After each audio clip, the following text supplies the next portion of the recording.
Movie की शुरुआत में हम 800 साल पुराना एक मंदिर देखते हैं जहां वर्षों से माता खटम्मा की पूजा होती आ रही थी, लेकिन पिछले कुछ सालों से वहां बहुत कम लोग जा रहे थे क्योंकि वहां पर बासवा का राज चलता है जो आम लोगों को बहुत टॉर्चर करता है और वो धर्मस्थली में गलत धंधे करवाता है और वहाँ के लोगों में उसका इतना खौफ होता है कि अगर कोई महज उसके खिलाफ जाने के बारे में सोचता भी है तो वो उसे जान से खत्म कर देता है और उसकी ही वजह से गाँव वालों ने धर्मस्थली में आना बहुत कम कर दिया है। अगले सीन में पदागट्टनम में वेदा के पास यूनिवर्सिटी से कुछ लोग आते हैं क्योंकि वेदा ने भी यूनिवर्सिटी से डिग्री ले रखी थी, लेकिन फिर भी वो अच्छी जॉब और दुनिया के ऐशो आराम को छोड़कर यहाँ आम लोगों की हेल्प कर रहा था। और जब वो टीचर्स उसे अपने साथ चलने को ऑफर देते हैं तो वो उन्हें साफ मना कर देता है क्योंकि वो अभी कुछ दिन और वहीं रहकर लोगों की मदद करना चाहता था। यहाँ धर्मस्थली में एक ऑफिसर बासवा को पकड़ने के लिए सारे सबूतों के साथ मंदिर में जाता है, लेकिन बासवा के लोग बड़ी बेरहमी से उस ऑफिसर और उसके साथियों को वहीं मंदिर में ही मारकर उनकी डेड बॉडी को नदी में फेंक देते हैं, जिस वजह से वहाँ के लोगों में बासवा के नाम की दहशत और भी बढ़ जाती है। और जब इस बारे में वेदा को खबर मिलती है तो वो भगवान से महज यही प्रार्थना करता है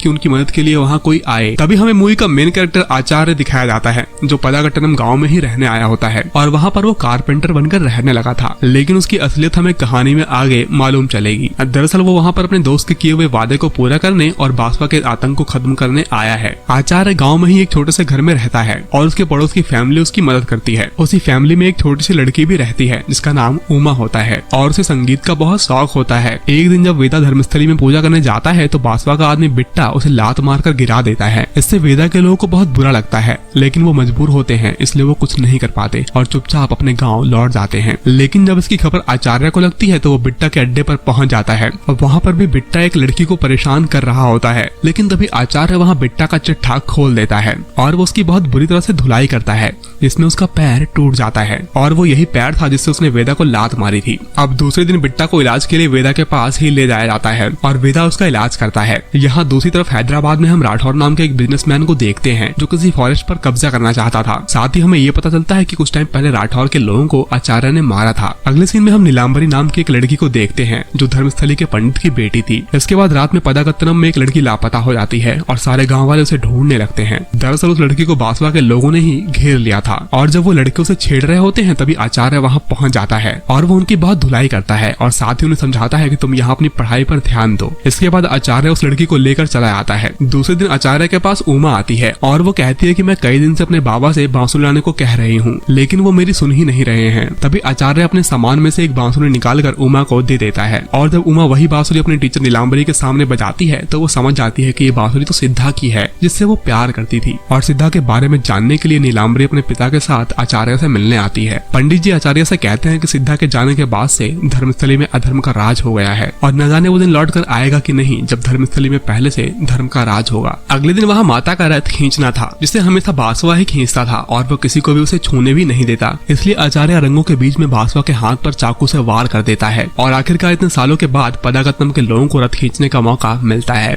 लेकिन बासवा बहुत गुस्से में होता है कि आखिर किसमें इतनी हिम्मत आ गई है जिसने उस पर हमला करने की हिम्मत दिखाई है। उसके लोग आचार्य को हर जगह ढूंढने की कोशिश करते हैं लेकिन उनके हाथ कोई खबर नहीं मिलती। अगले दिन में राठौर बासवा से मिलने आता है और वो बासवा से कहता है कि यहाँ पास में जो सिद्धावनम फॉरेस्ट है उसे वो अपने कब्जे में लेना चाहता है, लेकिन उसके बीच में सिर्फ एक ही समस्या थी, पदागट्टनम हैमलेट जो ठीक सिद्धावनम के बीचों बीच मौजूद है और इसी के सॉल्यूशन के लिए राठौर बासवा के पास आया था। अब इसे अंजाम देने के लिए वो पदागट्टनम के हैमलेट की दवा में जहर मिलवा देते हैं जिस वजह से अगले ही दिन कई बच्चों की जान चली जाती है। अब गुस्से में कई लोग वेदा के आश्रम में आते हैं जिसमें बासवा के गुंडे भी शामिल होते हैं और वो लोग गुस्से में वहाँ के लोगों को मारना शुरू कर देते हैं और वेदा को भी बहुत बुरी तरह से इंजर्ड कर दिया जाता है और अब उसके बचने की उम्मीद बहुत कम नजर आ रही होती है। इसलिए वहाँ के लोग सोच लेते हैं कि अगर थोड़ी ही देर में वेदा को होश नहीं आया तो वो लोग ये जगह छोड़कर चले जाएंगे। यहाँ आचार्य को खबर लग जाती है कि बासवा ने ही इस काम को अंजाम दिया है और उसने ही दवाओं में जहर भी मिलाया है। और यहाँ काफी समय बाद जब वेदा को होश नहीं आता तो वहाँ के लोग अपना सामान बांध कर जाने लगते हैं, लेकिन नदी के किनारे उन्हें आचार्य मिलता है और वो उन्हें वापस गाँव लौटने को कहता है। साथ ही वो उन्हें भरोसा दिलाता है कि वो उन लोगों की रक्षा करेगा। लेकिन तभी वहाँ बासवा के लोग आ जाते हैं और वो आचार्य पर हमला कर देते हैं, लेकिन आचार्य एक एक करके उन सबको ठिकाने लगा देता है और ये देखकर वहाँ के लोगों में भी उम्मीद जाग जाती है और सभी लोग गांव वापस लौट जाते हैं। इसके बाद आचार्य सीधा बासवा के पास जाता है और कहता है कि जिसकी तुम्हें तलाश थी वो मैं ही हूँ। और जब गांव वाले उससे पूछते हैं कि तुम हमारी मदद क्यों करना चाहते हो तो वो उन्हें सिद्धा के बारे में बताता है। और अब फ्लैशबैक में हम सिद्धा की कहानी देखते हैं जहाँ सिद्धा के पिता एक नक्सली ग्रुप का हिस्सा थे और आचार्य भी तब उन्हीं के साथ काम किया करता था। और एक बार हमले में सिद्धा ने अपने माता पिता को खो दिया था और मरने से पहले शंकरा ने सिद्धा को आचार्य को सौंप दिया दिया था और उसकी परवरिश के लिए आचार्य ने उसे जंगल में छोड़ दिया था, जहाँ से सिद्धा को पदागतनम के वैद्य अदन्ना ने उठा लिया था। और जब वो बड़ा हुआ तो उसने धर्मस्थली में धर्म को बढ़ावा दिया और बासवा के साथ ही वो अकेडमी में दाव पेच सीखता था।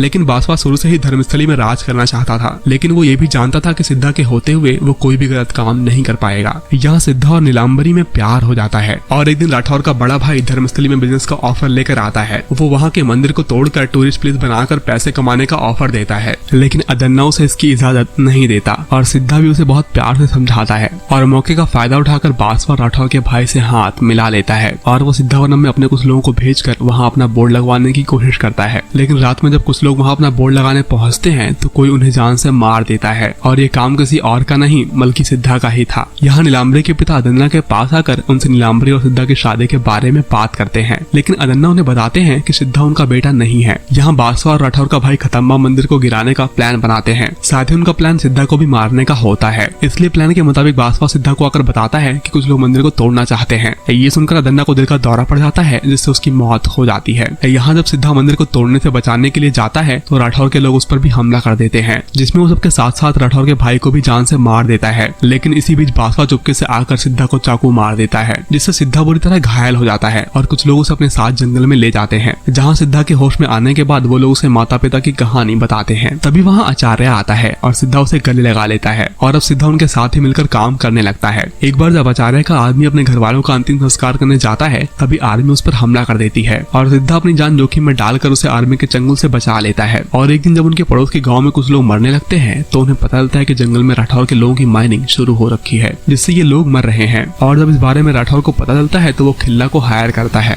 और जब वो आचार्य को इस बारे में बताता है तो आचार्य उसे अपने गाँव जाने की इजाजत दे देता है। लेकिन वापस आते वक्त सिद्धा खिल्ला के लोगों की बात सुन लेता है जो आचार्य को मारने जा रहे थे और सिद्धा अपने आदमी को ये बात आचार्य तक पहुंचाने को कहता है और खुद अकेले ही खिल्ला के लोगों से लड़ने लगता है और अब वो कई लोगों को मार चुका होता है। तभी वहाँ आचार्य भी आ जाता है। तभी खिल्ला आचार्य पर गोली चला देता है, जिसके बीच में सिद्धा आ जाता है और मरने से पहले सिद्धा आचार्य से वादा लेता है कि वो उसके गाँव पदागतनम को बचाएगा और उसी वादे को निभाने के लिए आचार्य वहाँ आया था। और ये बातें सुनने के बाद पदागतनम के लोग आचार्य का साथ देने के लिए मान जाते हैं। यहाँ राठौर बासवा के साथ मिलकर पदागतनम में रहने वाले 100 परिवारों को मारने का प्लान करता है और वो लोग अगले धर्मस्थली में होने वाले त्योहार पर ही उन पर हमला करने वाले होते हैं। साथ ही वो आचार्य को अरेस्ट करवा देते हैं ताकि वो लोगों को बचा ना सके, लेकिन रास्ते में ही आचार्य के लोग पुलिस पर हमला कर देते हैं और वो उसे आजाद कर देते हैं। और क्लाइमेक्स में आचार्य उन लोगों को बचाने धर्मस्थली पहुंच जाता है, जहाँ उसका सामना खिल्ला से होता है और वो अपना वादा पूरा करने के लिए खिल्ला का गिल्ला उड़ा देता है। और यहाँ भी वो नहीं रुकता और एक एक करके वो सबको खत्म करने लगता है और आखिर में वो राठौर और बासवा को भी जान से मार देता है, जिसके बाद से धर्मस्थली में फिर से धर्म का राज स्थापित हो जाता है। और इसी के साथ ये मूवी यहीं खत्म हो जाती है।